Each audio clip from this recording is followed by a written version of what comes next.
عامر سہیل صاحب کی کتاب یہ بھی اس کا جو پہلا درس ہے شروع کر رہے ہیں۔ بسم اللہ الرحمن الرحیم۔ رب یسر ولا تعسر وتمم بالخیر۔ عربی زبان جو قرآن مجید کی زبان ہے انتہائی آسان ہے، بالخصوص اردو بولنے اور سمجھنے والوں کے لیے تو یہ زبان اور بھی زیادہ آسان ہے، کیونکہ اردو زبان میں بولے جانے والے 80% الفاظ عربی ہی کے ہیں۔ صرف ایک زبان سے دوسری زبان میں منتقل ہوتے ہوئے ان میں کچھ تغیر یعنی کہ چینج واقع ہو گیا ہے، لہٰذا اگر ہم صرف اس تبدیلی کو سمجھ لیں تو نصف سے زائد عربی زبان کے بارے میں آگاہی حاصل ہو جاتی ہے۔ عربی زبان میں بنیادی حیثیت حروف الہجا کو حاصل ہے۔ حروف الہجا یہ جو الف با تا تھا، جنہیں ہم اردو میں حروف تہجی اور انگریزی میں الفابیٹ کے نام سے جانتے ہیں۔ حروف الہجا درج ذیل ہیں: الف با تا ثا جیم ح خ، دال دال را زا سین شین صاد، ضاد طا ظا عین غین فا قاف کاف لام میم نون ہا واو یا۔ عربی زبان میں دوسری اہم چیز حرکات ہیں۔ بنیادی حرکات درج ذیل ہیں۔ یہ پہلے نمبر پہ جو ہے اس کو زبر بولتے ہیں، زبر جسے عربی میں فتحہ کہتے ہیں، اور دوسری جو ہے دیکھیں لائن کے نیچے لگی ہوئی جو نیچے ہوتی ہے وہ زیر جسے عربی میں کسرہ کہتے ہیں، تیسری جو ہے پیش جسے عربی میں ضمہ کہتے ہیں۔ تو یہ عربی میں سے زبر زیر پیش کو عربی میں فتحہ کسرہ ضمہ کہتے ہیں۔ جس حرف پر زبر ہو اس حرف کو مفتوح کہا جاتا ہے، جس حرف پر زیر ہو اس کو مکسور کہا جاتا ہے، جس حرف پر پیش ہو اس حرف کو مضموم کہا جاتا ہے۔ جیسے اب زیدن ہے تو زا کے اوپر زبر ہے تو ہم کہیں گے یہ حرف جو ہے یہ مفتوح ہے۔ تو محمدن میں میم کے اوپر پیش ہے تو اسے کہیں گے ہم کہ یہ میم جو ہے وہ جو ہے مضموم ہے، اس کے اوپر ضمہ ہے۔ اور بسم اللہ میں با کے نیچے زیر ہے تو اس کو ہم کہیں گے یہ مجرور ہے، اس کے نیچے جر ہے۔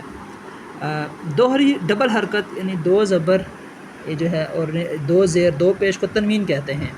حرکات کے علاوہ دیکھیں نا تنوین یعنی کہ اس کے آخر میں نون کی ساؤنڈ ہوتی ہے نا، محمدن دن، اب دن آیا نا تو لکھنے میں دو زبر یہ لیکن پڑھنے میں دن نون آیا نا تو نون تنوین اسے کہتے ہیں، نون تنوین۔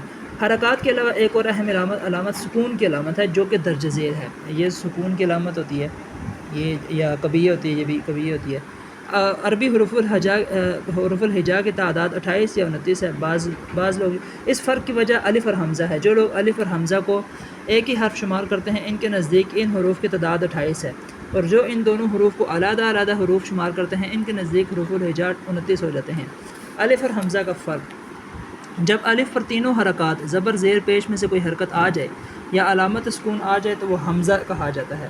الف دیکھیں الف ایسے، اور اگر یہ اس کے اوپر زبر زیر پیش یا ساکن یہ آ جائے تو اس کو حمزہ بولیں گے۔ پھر اب شروع میں جو الحمد ہے سورہ فاتحہ میں الحمد، وہ اس کو ہم حمزہ کہیں گے کیونکہ اس کے اوپر زبر ہے۔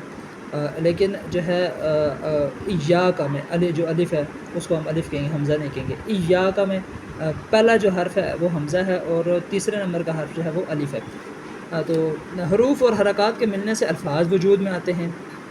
حرف حروف ملیں زیدن جیسے زا یا دال، یہ لفظ تو ہیں، حرف تو ہیں، اب مل گئے ہیں اور حرکتیں بھی آ گئی ہیں اس پہ اوپر، تو یہ اب ایک لفظ بن گیا۔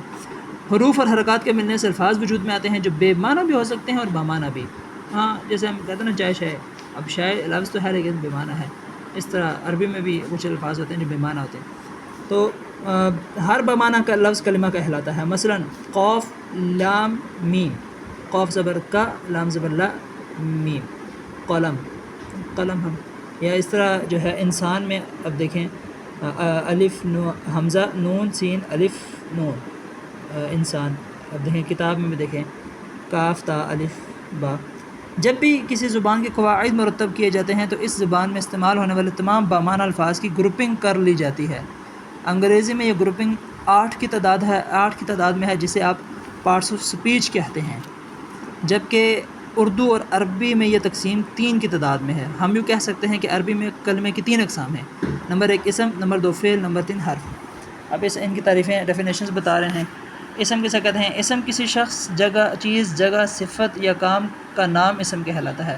کام کے نام سے مراد مصدر ہے، کام کے نام۔ اب دیکھو ضرب کہتے ہیں مارنے کو، مارنا ایک کام کا نام ہے، تو اگر کہیں ضربہ اس نے مارا تو وہ فعل ہو جائے گا کیونکہ پاسٹ میں ہوا ہے، لیکن الضرب کہیں گے مارنا تو یہ کام اس کا مصدر ہو جائے گا۔ مثلا پڑھنا، لکھنا، مارنا، جانا، آنا، کھانا، پینا وغیرہ وغیرہ یہ مصدر ہو جائیں گے۔ فعل وہ کلمہ ہے جس میں کسی کام کا کرنا یا واقعہ ہونا زمانے کی قید کے ساتھ پایا جائے، اس میں زمانہ ہوگا ماضی، پاسٹ یا فیوچر یا پریزنٹ۔ مثلا مارا ایک فعل ہے جس میں مارنے کا کام زمانہ ماضی میں واقع ہوا ہے، جبکہ مارنا ایک اسم ہے جس میں کام کا مفہوم تو موجود ہے لیکن زمانے کی قید نہیں ہے۔ حرف وہ کلمہ ہے جس کے معنی ہوتے تو ہیں لیکن جب تک یہ کسی اسم یا فعل کے ساتھ استعمال نہ ہو اس کا مطلب سمجھ میں نہیں آتا۔ جیسے اردو میں پر ایک بمعنی لفظ ہے لیکن 100 مرتبہ بھی پر کی رٹ لگائی جائے تو کوئی مطلب سمجھ نہیں آتا، جبکہ ایک ہی مرتبہ کرسی پر کہنے سے مطلب سمجھ آ جاتا ہے۔ تو حرف میں بغیر کسی کے ساتھ ملے ہوئے جو ہے وہ ہم سمجھ نہیں سکتے۔ تو یہ اس پارٹ میں میرا حال اتنا ہی کافی ہے۔ اگلا جو ہے یہ نیکسٹ پارٹ میں کر لیں گے، چوتھے پارٹ میں کر لیں گے۔ یہ 3 پارٹ ہو گئے اس کے، اس سیریز کے، لسان القرآن سیریز۔